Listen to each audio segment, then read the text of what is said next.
Bagi contoh, secara umum, bila seseorang tu bermimpi ular, bermimpi ular, majoritinya akan kata ianya adalah sihir. Itu pendapat ramai perawat. Bila mimpi ular, mesti sihir. Mimpi ular, sihir. Tidak. Kalau pendapat saya, tidak. Kita kena perhalusi lagi.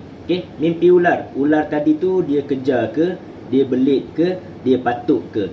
Kalau ular sekadar melintas nampak sahaja, biasanya kesan gangguan tu baru nak muncul, baru nak ganggu. Kalau ular tadi dah mula mengejar, membelit, maka kesan gangguan tadi dah mula terkesan. Kalau gangguan ular tadi dah mula mematuk, dan mungkin kesan-kesan gangguan tu dah mula terkesan kepada kita dan juga ahli keluarga kita. Kemudian masalah ular tadi juga, mimpi ular tadi juga, saya akan perhalusi lagi. Ular tu color apa? Ular tu color putih, ular tu color hitam, ular tu color biru, color emas dan sebagainya. Kebiasaannya hanya ular hitam sahaja yang terkait dengan gangguan sihir. Kalau ular yang ada color-color putih, kuning, coklat ke, emas ke, hijau ke, biasanya lebih terkait kepada gangguan-gangguan jin saka.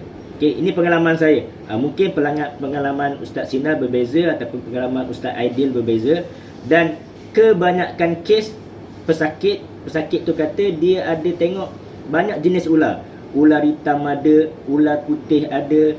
Dan Ustaz, tapi yang saya tengok ular hitam ni memang belit saya dan patuk saya. Tapi ular putih ni dia hanya tengok saja. Kenapa? Inilah modus operandi jin saka. Jin saka biasanya dia akan biar jin sihir ni masuk dahulu. Dia akan biar dulu sihir masuk, terkena pesakit. Jin saka ni dia akan standby nanti. Konon-kononnya dia nak jadi hero, konon-kononnya dia nak melawat, dia nak bantulah si pesakit ni. At the end nanti banyak kes yang saya jumpa, dia pesakit mendengar bisikan, engkau pergi rawat sihir tu tak akan selesai, nanti orang sihir top up balik dan sebagainya. Bukan sihir tu top up sangat, tapi jin saka ni yang memberi laluan kepada jin sihir masuk. Engkau kena ambil aku, engkau terima aku sebagai kawan kamu, engkau ambil aku sebagai kau punya pendamping dan sebagainya. Aku akan bantu kamu untuk elakkan sihir. Inilah modus operandi jin saka tadi. Dia nak kita ni ambil dia, terima dia, dan kononnya lah selepas ambil dia, itulah yang banyak menjadi tiba-tiba boleh merawat dan sebagainya. Tapi masalah tak akan selesai. Jin saka ni pula akan menguasai dan juga membawa mudarat kepada pesakit. Kalaulah jin saka ni benar-benar ikhlas nak bantu pesakit, nak jaga pesakit, nak lindungi pesakit, daripada awal dia tak akan biar jin saka ni masuk. So kena hati-hati. Inilah talbis iblis, syaitan tadi. Dia nak mengganggu dan nak merosakkan. Dia biar sahaja gangguan-gangguan jin luar masuk. Kemudian dia, jin saka ni nak jadi hero. Konon-kononnya dialah nak menyelamat. Dengan syarat, ambil dengan dia, berjanji dengan dia, terima dengan dia. Ini yang banyak berlaku. So, dan bab mimpi ular ni juga, sebab tu kadang-kadang kalau orang tanya saya di TikTok, saya punya jawapan, saya akan bagi standard, buat rawatan sahaja. Sebab kalau jin melihat, kalau ular tadi sekadar melihat, tak patuk, pun tetap gangguan jin. Kalau ular tadi dah belit, ular tu dah serang, tetap gangguan jin.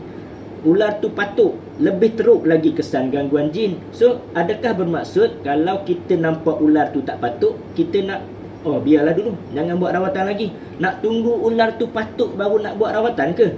So, bagi saya itu satu perkara yang sangat penting, dan pesakit kena ubah mindset dia. Janganlah nak tunggu ular patuk baru nak buat rawatan. Di saat kita dah nampak ular melintas, kita nampak ular memerhatikan kita, dah ada simptom dan signs dan petunjuk yang gangguan jin tu dah mula nak ganggu kita. Sebelum gangguan jin tu lebih teruk, sebelum gangguan jin tu lebih memudaratkan kita, maka segeralah buat rawatan terlebih dahulu, lebih awal.